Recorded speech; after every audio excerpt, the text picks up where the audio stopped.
Welcome to MSAU Training Center's Care and Use Program for the MSA G1 SCBA.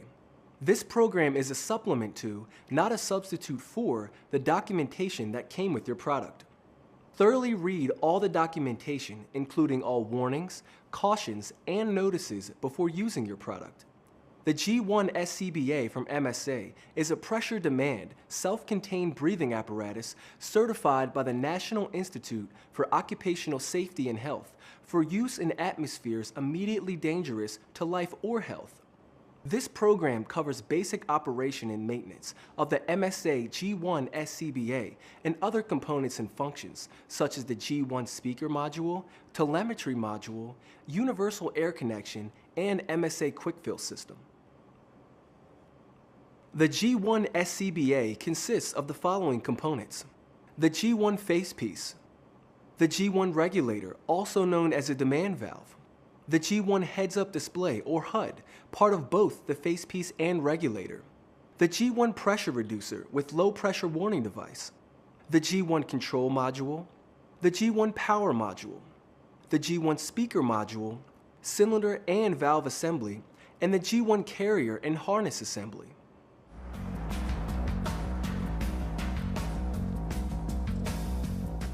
Thoroughly inspect this air mask upon receipt, daily, before and after use, and after cleaning and disinfecting. Inspect all straps, including shoulder pads, pull straps, lumbar pad, waist straps, and facepiece head harness for tears, cuts, wear, abrasion, missing buckles or straps. To begin facepiece inspection, check the lens for cracks, scratches, deformation, and color change. Check the facepiece rubber for tight seal and secure lens ring fit. The exhalation valve should be clean and operate easily. The valve must move off the seat and returned when released.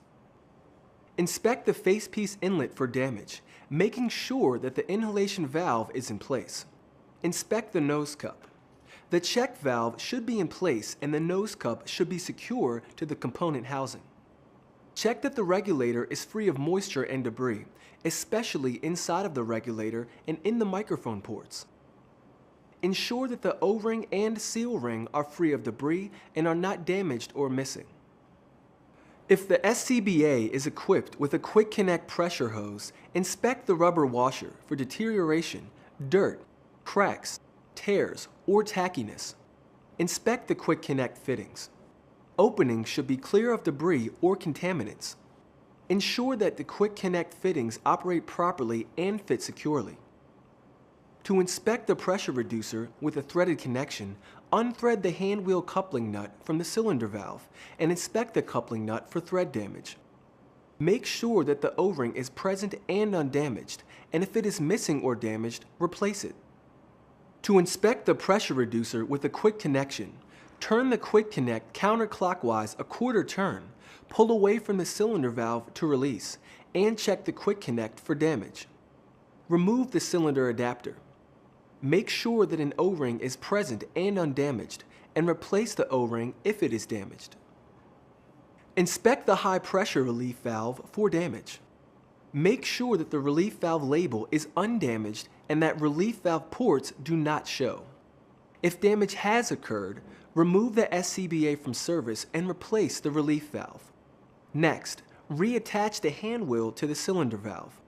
If using a threaded connection, the hand wheel coupling nut should be hand tight without using tools. If using a quick connect, push the quick connect coupling onto the adapter. Pull on the quick connect coupling to ensure proper connection. The bell must be properly aligned and screws must be tight. The bell should not be loose and should not rotate.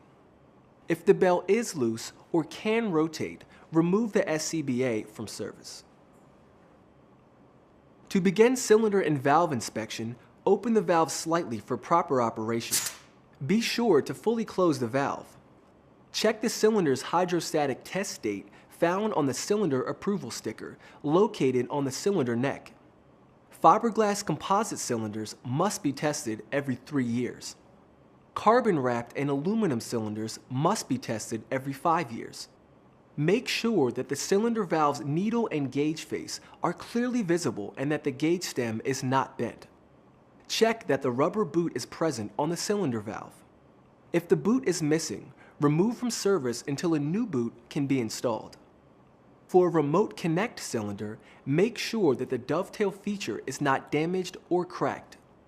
If damaged, remove the cylinder from service. Please see the MSA G1 SCBA instruction manual for additional information concerning hydrostatic testing and Department of Transportation inspection requirements. Perform carrier assembly inspection by first operating the cylinder band latch, making sure that it opens and closes properly and that the cylinder is held securely. The lumbar pad should be securely attached. The power module and pressure reducer must be secured to the backplate by the lower cover. For remote connect cylinders, be sure that the dovetail feature on the lower cover is not damaged or broken. For control module inspection, check all displays for cracks and other visible damage. No buttons should be missing or damaged. The hose assembly should securely attach to the control module. The gauge's needle and gauge face should be clearly visible. Make sure that the gauge stem is not bent. The power module and battery compartment should securely attach to the backplate. Inspect the piezo emitters on both sides of the power module. Emitter covers should be clear of dirt or debris. Unlock the battery module using the battery removal tool. Remove the battery from the power module. Check the battery pack for visible damage, ensuring that the connection seal is in place and undamaged. Following inspection, the inspector should record the date and his or her initials. When inspection data has been recorded, the SCBA is ready for functional tests.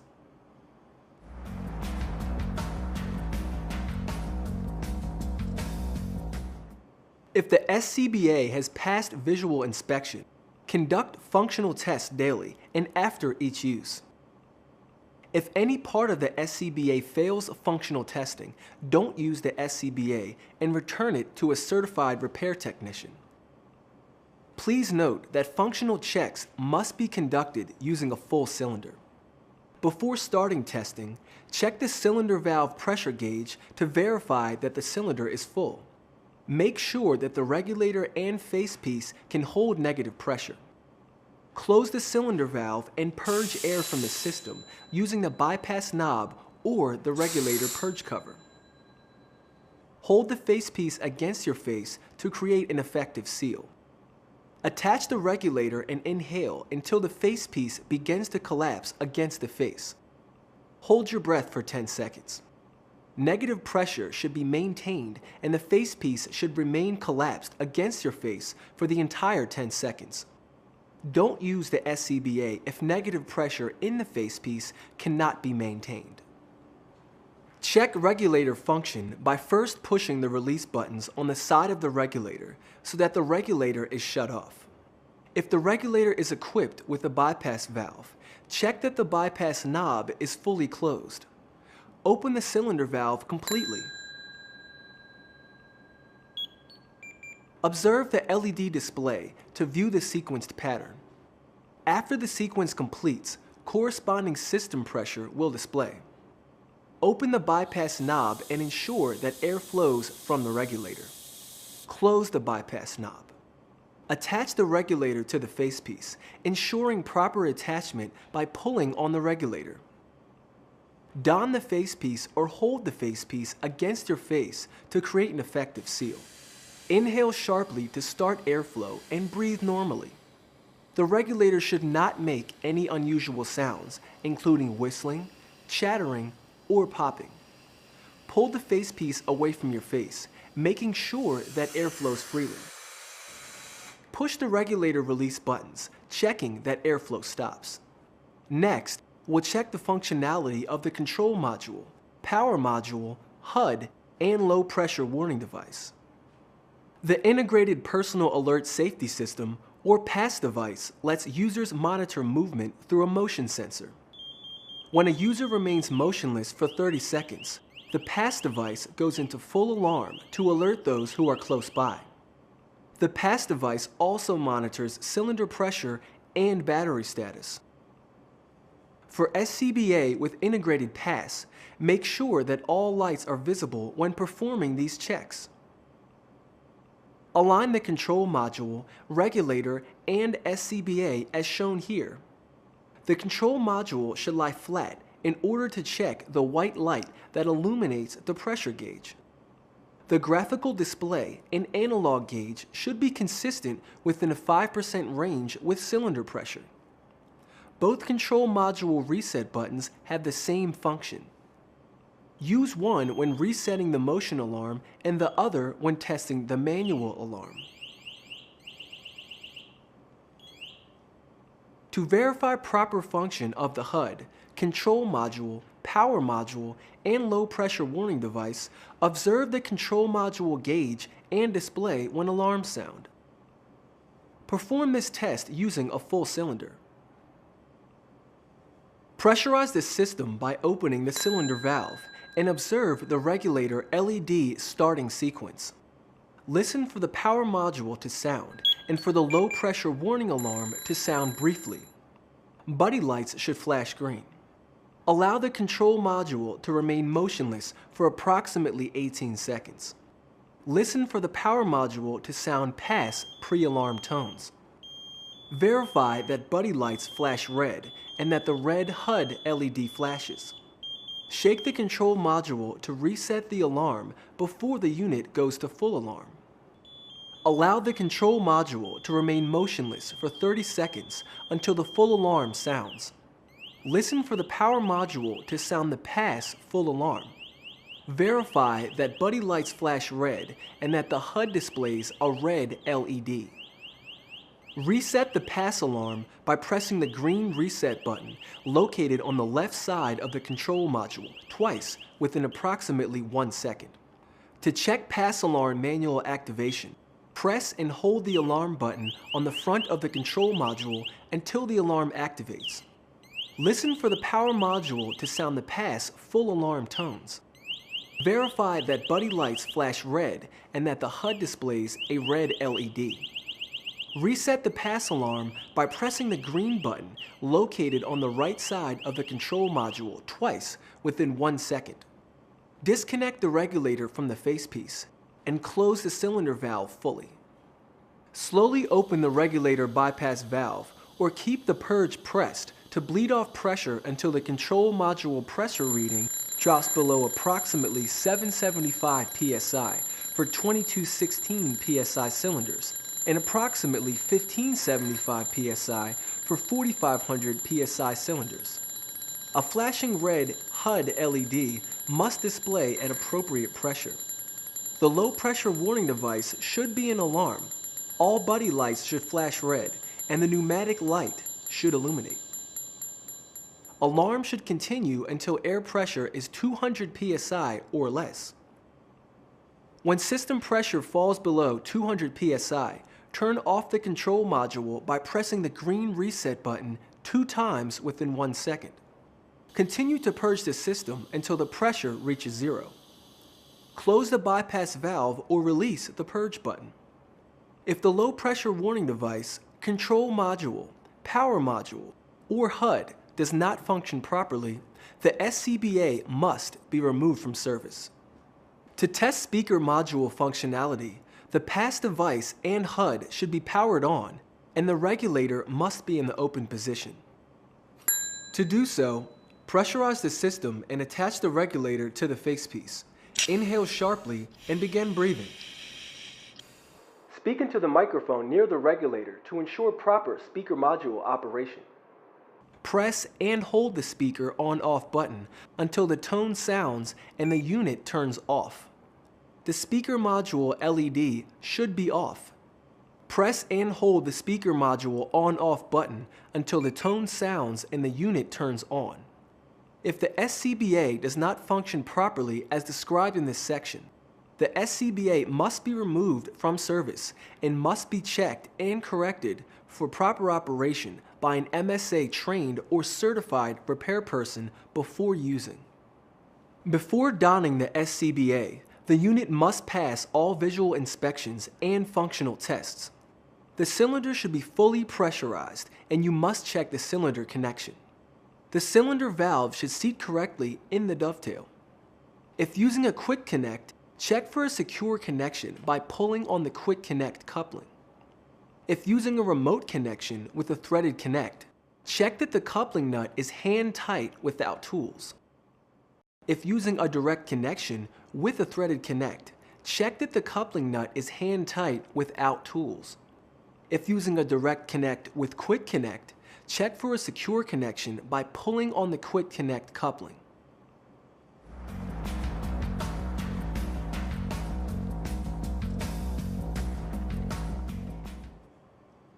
Check battery status by pressing and holding the reset button until the battery icon appears. Tag in user information with ID tag. Loosen the shoulder straps and then waist belt straps as far as possible. Now we're ready to don the SCBA. Slide the right arm through the right shoulder strap and the left arm through the left shoulder strap, checking for correct shoulder straps orientation. If using a chest strap, make sure that the regulator hose is on top. Bend forward slightly, resting the carrier on your back. Fasten the waist belt and pull forward to tighten for a snug fit. Most SCBA weight should be carried on your hips. Attach the chest strap buckle and tighten if necessary. Stand up straight, then pull down on the shoulder strap pull tabs to tighten straps. Adjust the waist belt if necessary. If using an adjustable lumbar pad, the lumbar pad can be adjusted while wearing the SCBA. First, loosen or release the waist buckle and reach behind to find the lumbar pad. Pull the level towards you and push up or down, depending upon the adjustment needed. Release the tab and pull up or down to ensure that the lumbar pad is locked in. Tuck in the shoulder straps and waist strap ends to lie flat across your body. Grasp the regulator and press the release buttons to release the regulator from the regulator keeper. Be sure that the red bypass knob is fully closed. Reach behind and fully open the cylinder valve. Listen for hissing or popping sounds when pressurizing the system. If they occur, remove the SCBA from service and return it to a MSA trained or certified repair technician. As system pressure rises from 50 to 200 psi, both visible and audible alerts activate automatically, indicating proper SCBA function. These alerts include a brief sound from the pressure reducer low pressure warning device, a chirp from the power module and speaker module. Pressure LEDs should illuminate on the HUD, and buddy lights flash green on both the power and control module. No air should flow from the regulator. Do not use the SCBA if the low pressure warning device fails to alarm, the power module fails to sound, or the buddy or HUD lights fail to illuminate. Ensure that control module and HUD pressure indicators show a full cylinder. Check the regulator's bypass operation. Do not use the SCBA if the cylinder gauge, control module, and HUD pressure readings are not within 5% of full cylinder pressure. Grasp the red knob and turn it counterclockwise. Listen for airflow and then turn it to the off position. Listen for air leaks and watch the pressure indicators for 10 seconds. Do not use the SCBA if the pressure drops more than 100 psi in 10 seconds, if the pressure reducer warning signal fails to sound or fails to continuously sound down to pressures of 200 psi, or if the control module or HUD fails to light properly. We're ready to don the facepiece. The facepiece is carried using the neck strap in front of the chest or using the shoulder strap clip. The facepiece opening should face you. Spread the harness with both hands and position the chin into the chin cup. Pull the head straps over your head, making sure that the harness sits correctly without twisting. Adjust the facepiece and tighten the straps in order, firmly and evenly. In order to check the facepiece to face seal, perform a leak test before each use. Seal the inlet connector with the palm of your hand or by attaching the regulator. Test the seal by inhaling and holding your breath for 10 seconds. The facepiece must stay collapsed on the face. Exhale. The exhalation valve should open and release the pressure inside the facepiece. If necessary, retighten the straps and perform the test again. If the leak test fails again, the facepiece must not be used. Let's move on to installation of the push-to-connect regulator. Grasp the regulator and push inward to insert it into the facepiece. If properly aligned, the bypass knob will show on the facepiece's right side. Check proper engagement by pulling on the regulator to ensure that the regulator is securely attached to the facepiece. Inhale sharply to start the airflow, checking the bypass again by turning the red knob counterclockwise until you feel increased airflow. Then close the bypass. Do not use the SCBA if there is no continuous flow of air when the bypass knob is opened. Tests demonstrated in this video must be performed every time a user enters a hazardous atmosphere. If the SCBA passes all tests, it is ready for use.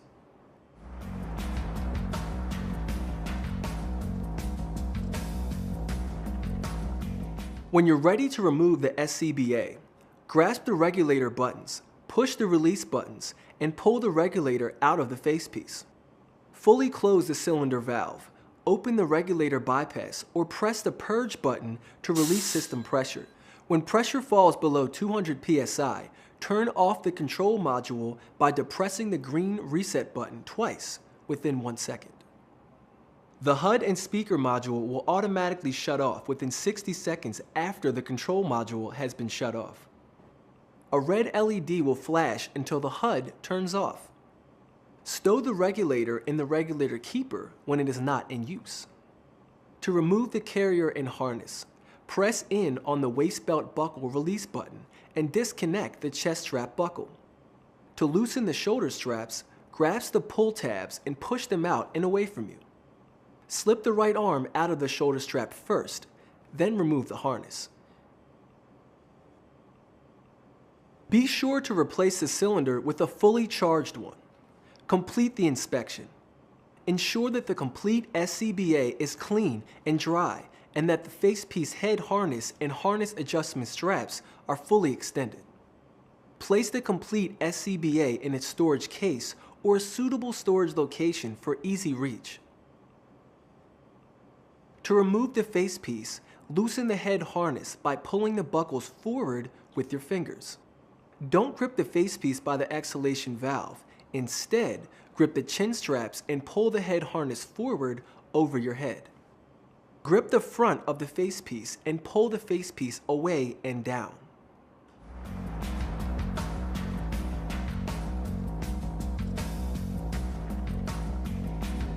Confidence Plus cleaning solution from MSA is recommended to clean your SCBA as it cleans, disinfects, and will not deteriorate rubber, plastic, glass, or metal parts. Don't use alcohol as it may deteriorate rubber parts. If the SCBA is heavily soiled, clean with a mild soap solution and a damp sponge or a soft bristle brush. Inspect the entire SCBA as it is reassembled. Typically, only the facepiece requires cleaning and disinfection after each use. Remove the regulator from the facepiece before cleaning. The head harness can be left on or removed for separate cleaning. To clean and disinfect manually, mix a solution of Confidence Plus solution. Do not use cleaning products containing hydrocarbons or solvents. Submerge the facepiece for a minimum of 30 seconds using a soft brush or sponge for soiled areas. Rinse the facepiece and components in clean, warm 110° Fahrenheit water, preferably running and draining. Be sure to clean and rinse the pressure demand exhalation valve by pressing in on the stem with a blunt object and flushing it with clean water. Allow the facepiece to air dry. Operate the exhalation valve by hand to be sure it works properly. Also, perform a face seal test after every cleaning, disinfection, and maintenance. For more information, visit www.msafire.com.